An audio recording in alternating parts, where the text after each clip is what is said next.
बंदूकें बम और ग्रेनेड उठाकर चल दें और लोगों के ऊपर जाकर फायरिंग करें, या आप स्टेट के खिलाफ जाकर फायरिंग करें, आप आर्मी के ऊपर गोलियां चलाएं, पुलिस के ऊपर गोलियां चलाएं, सरकारी दफ्तरों को डिस्टर्ब करें, वैंडलाइज कर दें, ये किसी किस्म का सिविलाइज्ड प्रोटेस्ट नहीं है। बुरहान वानी ठीक है, वो अपना इंडोक्ट्रिनेटेड, ब्रेन वॉश्ड और मिसगाइडेड लड़का था, जैसी उसकी सोच थी वैसे था, लेकिन जो उसका तरीका था वो ठीक नहीं था। और कश्मीर में और दुनिया में हर जगह भी जहां पर भी आर्म्ड अग्रेशन होगी, उसको जो उस कंट्री का जो निजाम है वो इसी तरीके से फाइट करेगा जैसे कश्मीर में किया।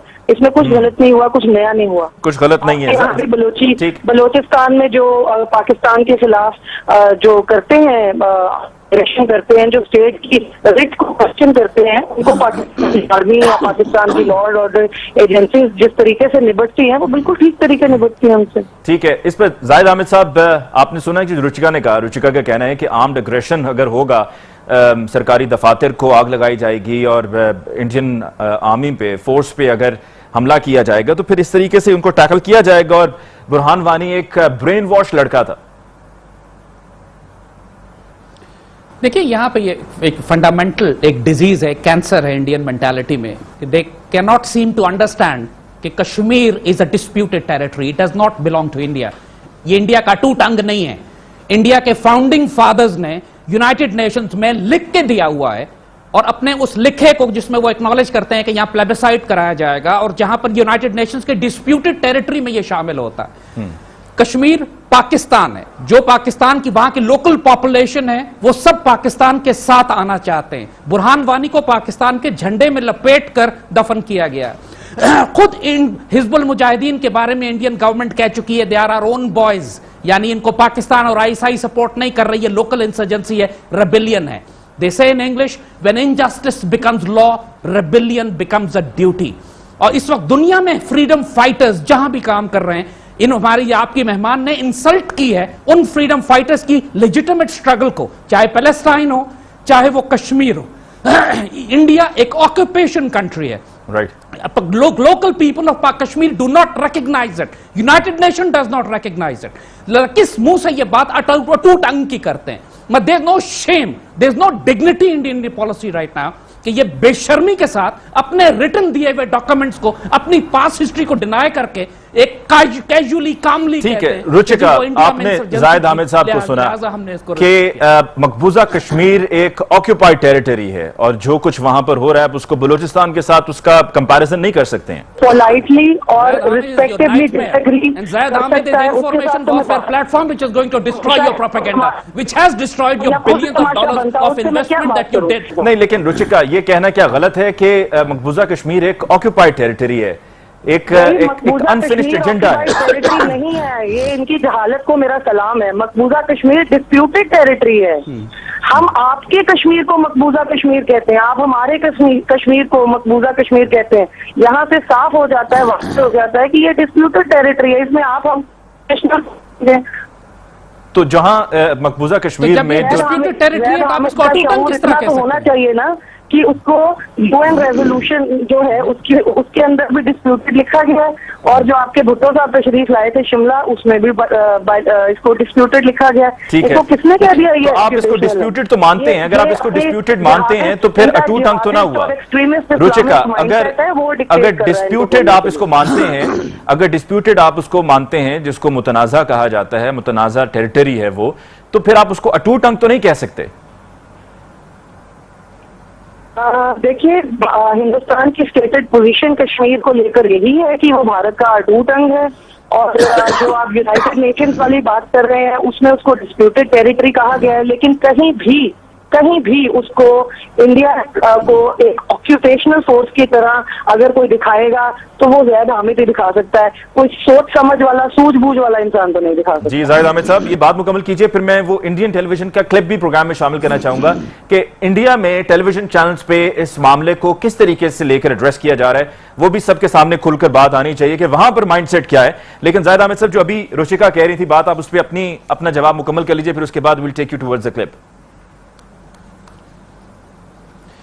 देखिए अली, हम सीधी बात जो बता रहे हैं कि इंडिया की ये कंट्रडिक्शन, ये डिसेप्शन, ये साइऑप्स, ये झूठ अब पूरी पाकिस्तानी कौम को अच्छी तरह समझ लेना चाहिए कि जब ये इंटरनेशनल फोरम्स पे जाते हैं तो अपने आप को दिखाते हैं, अपने आप को लीगली यूनाइटेड नेशंस को फॉलो करने वाला बताते हैं और कहते हैं इट्स अ डिस्प्यूटेड टेरिटरी। जब अपनी कौम से बात करते हैं, जब अपने एलाइज से बात करते हैं तो इसको अटूट अंग कहते हैं कि अब बात इस पे नहीं हो सकती कि ये कश्मीर में प्लेबिसाइट कभी कराया जाएगा या नहीं, अब तो पाकिस्तानी कश्मीर को लेने की बात की जाएगी। और दूसरी बात आप नोट कीजिए कि हिंदुस्तान के मुसलमानों पे हमने 1300 साल हुकूमत की है। ये एक गुलाम रहे हैं हमारे, and they suffer from a terrible inferiority complex. ये उसी वक्त अच्छा बिहेव करते हैं जब इनको गुलाम बना के रखा जाए। ये तो मुसलमानों को कभी हटा ही नहीं सकते थे हिंदुस्तान से, ये अंग्रेज ने आके मुसलमानों को हटाया तो इनको थोड़ा सांस लेने का मौका मिला। और अब ये हिंदू ज़ायनिस्ट वो ख्वाब देख रहे हैं कि बर्मा से लेकर काबुल तक एक अखंड भारत बनाएंगे। ये जो मर्जी मेरा मजाक उड़ा ले, क्योंकि लॉजिक और आर्गुमेंट तो इनके पास है नहीं, लिहाजा ये सिर्फ गालियां देने पे आ जाते हैं जो इनकी असलियत है। इससे ज्यादा नापाक और पलीत कौम पैदा नहीं हुई कोई, तो लिहाजा इन लोगों के साथ मेंटालिटी में आप सिर्फ तलवार की बात कर सकते हैं। You can not argue with them. ठीक, आप हिंदू ज़ायनिस्ट के साथ, आप मोदी के साथ जाहिद अहमद साहब आर्ग्यू नहीं कर सकते। आपका पॉइंट ऑफ व्यू साहब, मेरा नाम तलवार है, मेरे साथ जितनी मर्जी तलवार की बात आप कर लें, लेकिन मैं तलवार की बात तलवार की धार चलाकर नहीं करूंगी। मैं आपको I will hand you an olive branch. आप तलवार चलाएं, मैं ऑलिव ब्रांच दूंगी आपको, क्योंकि मैं आपके लेवल तक गिर नहीं सकती। अफसोस की बात ये है, ये क्या बकवास है। मैं माफी चाहती हूँ, I don't have a better word for it, कि हमने इन पर मुसलमानों पर इतने साल 1300 साल राज किया है। आप कौन सा जमाने में रह रहे हैं? और आपकी बातों पर तो गुस्सा नहीं, हंसी भी नहीं आती, तरस आता है मुझे आपकी सोच के ऊपर कि आप पता नहीं कौन से जमाने में रह रहे हैं, डिस्टॉर्टेड इंफॉर्मेशन दे रहे हैं, आप फ्यूचर जनरेशन को किस तरीके मिसगाइड कर रहे हैं, आप पाकिस्तान के साथ कैसे दुश्मनी ले रहे हैं। आपके यहाँ फ्यूचर जनरेशन को मिसगाइड नहीं किया जा रहा है क्या? आपके यहाँ सबको सही इंफॉर्मेशन दी जा रही है? कहीं पर किसी को तो आईएसआईएस के सिंपैथाइजर हैं, आप कैसे किसी के बात कर सकते हैं कि फलानी कंट्री। मैं चाहूंगा कि आप ही के चैनल्स पे किस किस्म के प्रोग्राम्स नशर हो रहे हैं और वहां पे डिस्कशंस को, जी रुचिका, जिस तरह से इंडिया में मुख्तलिफ टेलीविजन चैनल्स पे डिस्कशंस को मैनेज किया जा रहा है और मामलात को वहां पर लोगों तक कैसे पोर्ट्रे किया जा रहा है, मैं चाहूंगा जरा आप भी अपने ही एक टेलीविजन चैनल का ये क्लिप सुन लीजिए कि जिसमें एंकर किस तरीके से गुफ्तगू कर रहा है और फिर एक पहले से राय कायम करके बैठा हुआ है, ना कि यह कि वो गेस्ट को अपनी राय का इजहार करने दे। जरा मुलाहिजा कीजिएगा। I will keep repeating that question till I get an answer tonight, because if you say I'm going to take advantage or fayda uthayenge, then I need a clear answer on that. I need a clear answer on that. Then we move on. Tariq Fateh, someone give me a clear answer, because maybe Hafiz Saeed didn't know that he was on tape. Now you have no answer for that. Well, you can never. Tariq Fateh.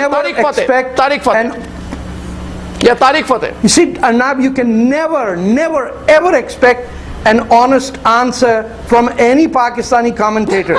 They are all part of the military-industrial complex. Even their supposedly neutral commentators will not appear on your show unless the ISI gives them the check mark.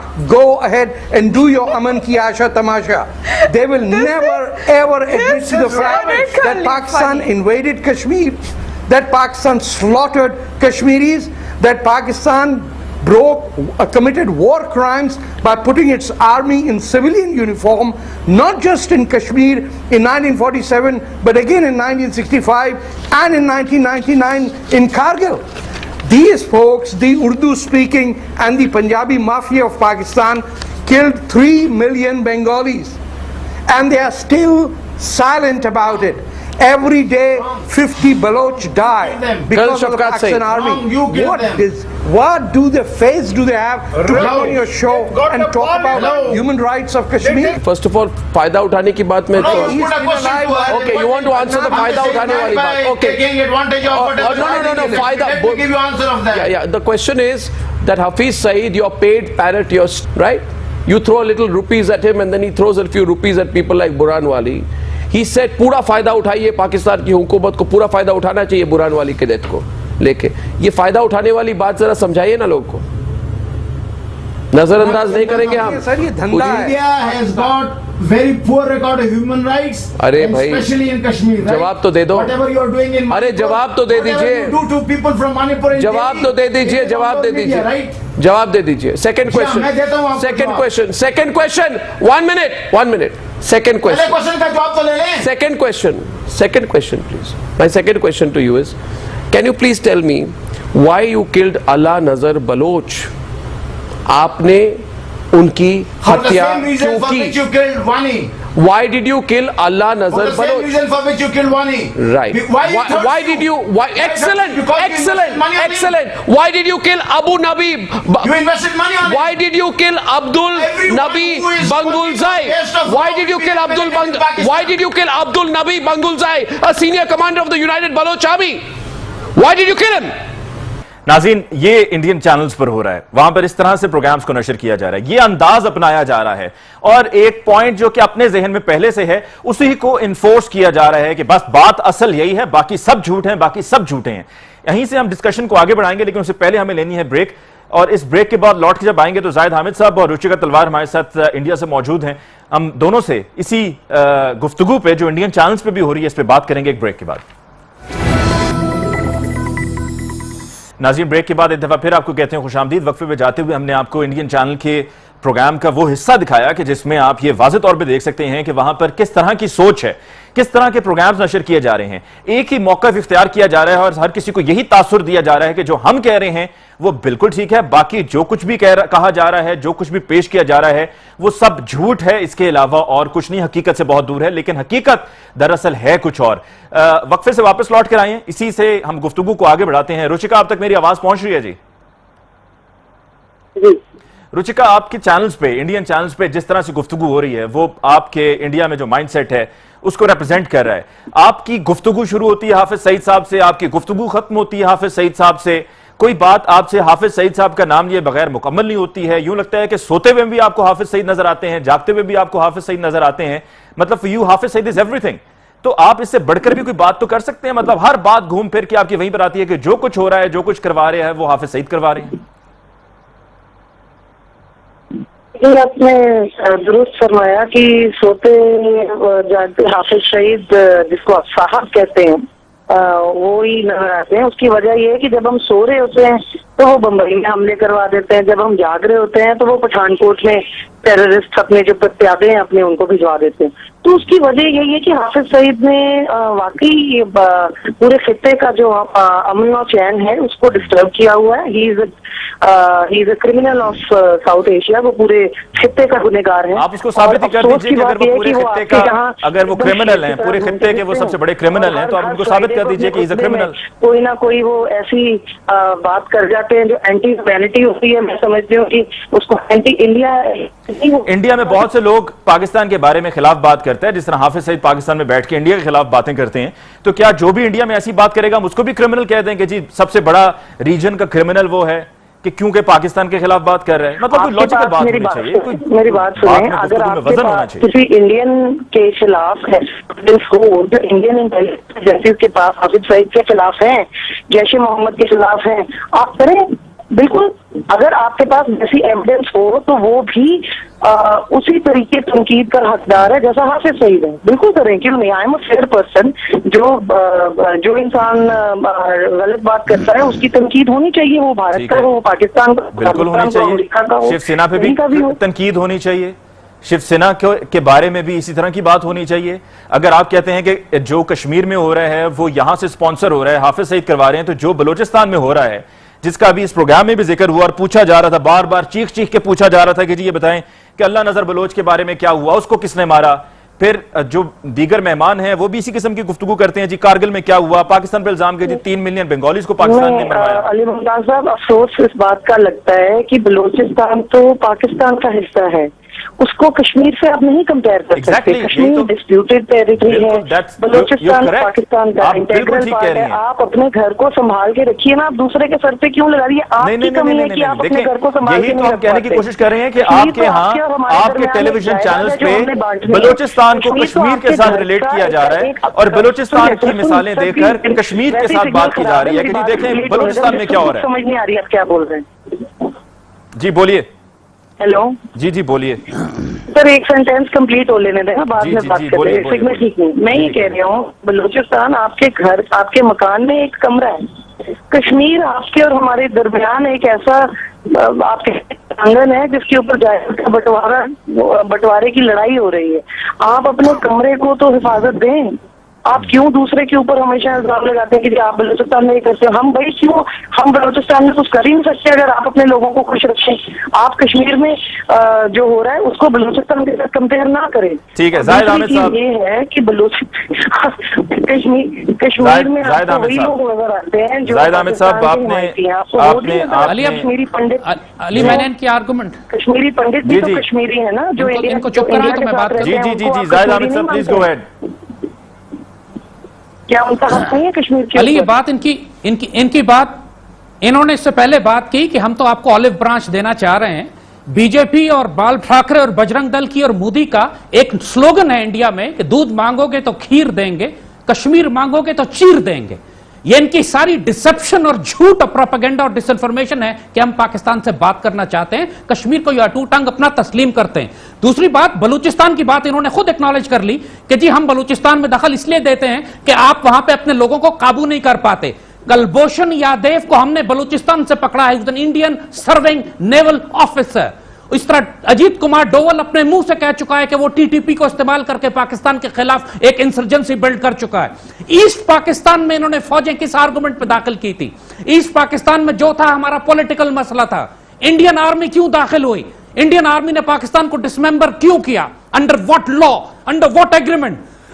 तो this is the point. हम इस ऐसी stage पे आ चुके हैं कि we know it very clearly कि इंडिया का इलाज सिर्फ यही है कि हम अजीत कुमार डोवर और कुलभूषण यादव को रिस्पॉन्ड करें उसी जबान में जो ये समझते हैं। अब हमको चाहिए कि हम खुलकर एग्रेसिवली कश्मीर की रेजिस्टेंस को, तहरीक आजादी को सपोर्ट करें, सिखों को, खालिस्तान को सपोर्ट करें, नक्सलाइट्स, मार्च और सेवन सिस्टर्स स्टेट्स को सपोर्ट करें। And we should pay back to India in the same coin जिसमें इन्होंने हमें ईस्ट पाकिस्तान में हमें चोट लगाई, हमें टीटीपी के जरिए 1 लाख पाकिस्तानी शहीद किए और बलूचिस्तान और एमक्यूएम के जरिए ये बगावत बर्पा करवा रहे हैं। Hindu one language, the language of sword. 1000 साल हमारे बुजुर्गों ने जिस तरह इन पर हुकूमत की थी, यही जबान ये समझेंगे। You people are only insane propaganda liars, that's all what you are, and don't you worry, will deal with you properly on हो गया। We have dealt with you. हमने आपको सारी डिसइंफॉर्मेशन और प्रोपेगेंडा को डिस्ट्रॉय करके रख दिया। अब मैं बोलूं, हो गया आपका? आप सिर्फ अपनी असलियत और अपनी नस्ल दिखा सकते हैं। मतली आती है क्या? आपको मतली लगी होती है कि आपने बस वो जो आया उसको आपकी कही हुई बात का जवाब मैं चाह रहा हूं जाहिद अहमद मुकम्मल कर लें। जाहिद अहमद, जो अभी बात की रुचिका ने, आप प्लीज काइंडली उसका जरा जवाब दीजिएगा कि बलूचिस्तान का जो मामला है उसमें आपके मुल्क में जो कुछ हो रहा है वो कह रहे हैं कि जी आप अपने मुल्क को संभाल लें, आप कहां डिस्प्यूटेड टेरिटरी की तरफ चल पड़े हैं। अभी मैंने बोलना है जो ये आप कह रहे थे ना कि इंडिया का ऑब्सेशन है। अली, हम अपने ही मुल्क को संभाल रहे हैं। हम अगर इंडिया अगर प्रॉक्सी पाकिस्तान में भेज रहा है तो पाकिस्तान, आप लोगों को जागते उठते बैठते अजीत डोभाल ही नजर आते हैं हर जगह। यार, life of your own, stop thinking about what India is doing, think about your own people. अपने लोगों का फायदा करो, अपने लोगों को खुश रखो। खैर रुचिका, जितना आप मानते हैं, जितना हाफिज सईद का आप जिक्र करते हैं, शायद आप जब जाकर इबादत करते होंगे तो इतनी इबादत नहीं करते जितनी आप हाफिज सईद साहब को याद करते हैं। नहीं, उतना आप लोग अजीत डोभाल को करते हो। दिन में तो उसके नाम की हम हरगिज़ जो है वो हम इतना ही जिक्र नहीं करते कि जितना जिक्र आप कर रहे होते हैं। शायद यूं लगता है कि जिस तरह आपको खाना हजम नहीं होता है, हाफिज सईद का नाम इंटेलिजेंस ऑफिसर आपकी कंट्री में ना हुआ पैदा ना होगा, आपको जेलसी है इस चीज की। राइट, ये आपका ओपिनियन है, लेकिन आपको तो खाना भी शायद हजम नहीं होता है हाफिज सईद का नाम लिए बगैर। और जिस किस्म की गुफ्तगू आपके प्रोग्राम्स में वहां पर इंडिया में हो रही है, हम फिर बैलेंस गुफ्तगू करते हैं, लॉजिकल बात करते हैं, हवा में तीर नहीं चला रहे होते। अली, आपने देख लिया इनकी आर्गुमेंट को जी। Let me complete now. Ali, आपने देख लिया इनकी आर्गुमेंट को जी। इनके साथ कोई बात नहीं की जा सकती। You can not talk to them. जी जाहिद अहमद साहब, अपने क्लोजिंग रिमार्क्स दे दीजिए, फिर उसके बाद प्रोग्राम को हमें क्लोज करना है। जी अली, हम आपको यही बात कर रहे हैं कि इस प्रोग्राम में भी आई विश आपने किसी सीनियर रिस्पॉन्सिबल समझदार आदमी को बुलाया होता। तो स्ट्रीट लैंग्वेज पता नहीं किस गुफ्तगू करने वाली खातून को आप ले आए। जाहिद अहमद साहब, वहां पर यही चल रहा है, पूरे इंडिया में यही चल रहा है, यही हालात हैं। तो उनकी सारी, असल में तो उनकी सारी बॉलीवुड की जो नापाक और पलीद जबान है वही उनकी पॉलिटिक्स में इस्तेमाल हो रही है, वही उनके लीडर्स यूज करते हैं। जैसे हमने कहा कि कश्मीर मांगोगे तो चीर देंगे, इनमें कौन सी डिप्लोमेसी और आर्गुमेंट है? इनके साथ आप अच्छी तरह समझ लीजिए, they only understand the language of sword. इनसे आप उसी तरह बात कर सकते हैं। हम अजीत कुमार डोवल और कुलभूषण यादव की उस बगावत का जवाब देना चाहिए अब हमें कि जो ये पाकिस्तान के अंदर कर रहे हैं। We have to respond inside India now. We have to ignite every part of India and let the Indian establishment listen to this that we Pakistanis are capable of breaking Soviet Union and we will take revenge of East Pakistan no matter what you come up with। कि हम आपसे बात करेंगे और argument करेंगे, बकवास मत करें बाप, हम अच्छी तरह जानते हैं तुम्हारे दिलों में क्या है। और अब गज़वा हिंद तुम्हारी सारी खुराफात का जवाब इंशाल्लाह गज़वा हिंद में दिया जाएगा। जाहिद हामिद साहब, that is written। प्रोग्राम को हमें क्लोज करना है। आपका बहुत बहुत शुक्रिया कि आपने वक्त दिया। रुचिका तलवार, आपको भी बहुत बहुत शुक्रिया कि आपने हमें इंडिया से टेलीफोन लाइन पर ज्वाइन किया। नाज़रीन, आज के प्रोग्राम में मकबूजा कश्मीर में जो भारतीय दहशतगर्दी है इस पर बात हुई और जो इंडियन सोच है उसका अंदाजा आपको उस गुफ्तगू से हो गया होगा कि जो हमने आपको वो टेलीविजन चैनल पे एक नशर होने वाले प्रोग्राम में दिखाई, और फिर रुचिका की भी गुफ्तगू से आपको अंदाजा हो गया होगा कि जिस तरह से वहां पर चीख के चिल्लाकर